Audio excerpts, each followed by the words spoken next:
Uh, we are very happy to see you today. Please introduce a little bit about yourself.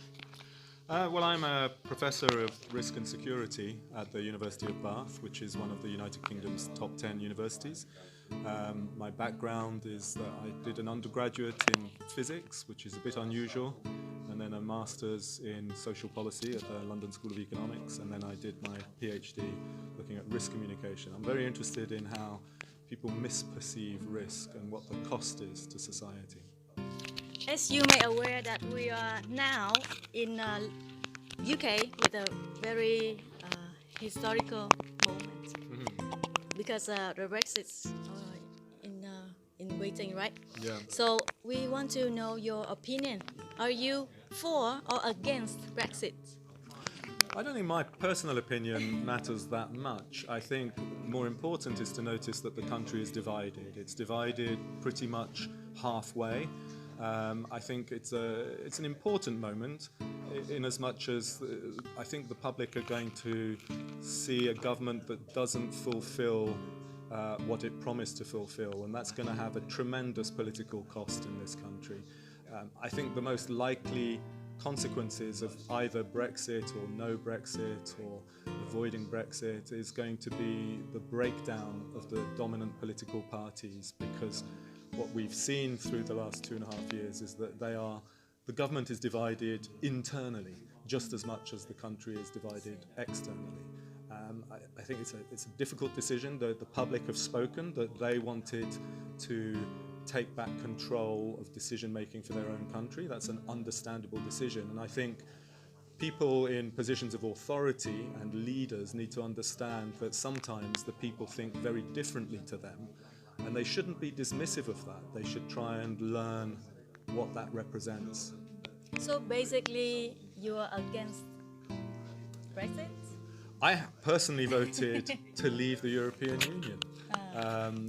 But I'm a complicated person. You may detect from my name that I'm actually French. Both my parents are French. I'm a European through and through. My brother is married to a German. I'm also a global citizen. My wife is Singapore Chinese. I view the world as something that needs to come closer together.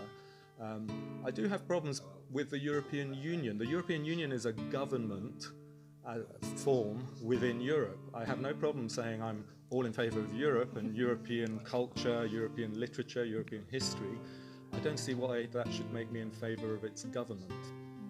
So it's like you choose against something, not to choose something. Not at all. Not at all. I choose freedom. I choose freedom. I choose All the right. right of people to decide and deliberate over their own future, and for those decisions to be taken by them rather than people that they find extremely remote and unaccountable a long way away from them. All right. We will also want to listen to your advice, your wisdom towards a Vietnamese business owner. What can you say? Well, I don't know that I've got great wisdom, but I would say to all my friends right across East Asia and elsewhere that Brexit is an opportunity. And all problems are opportunities. It's important to reflect on the fact that at the moment the European Union is a closed market to the rest of the world. The European Union imposes tariffs on countries outside of the European Union. Yes, it may be a big trading bloc within its borders, but it's a barrier to people from outside, to ideas from outside, and to products from outside. I think for Vietnam, this is the moment to approach the British government and discuss future trading opportunities. But of course, the final decision over Brexit has yet to be taken, and I suspect we're going to see a period of great instability in the United Kingdom that's not about to stop. All right. Thank you very much for your interest in discussing. You're welcome. Wish you health and success. Thank you. Thank you.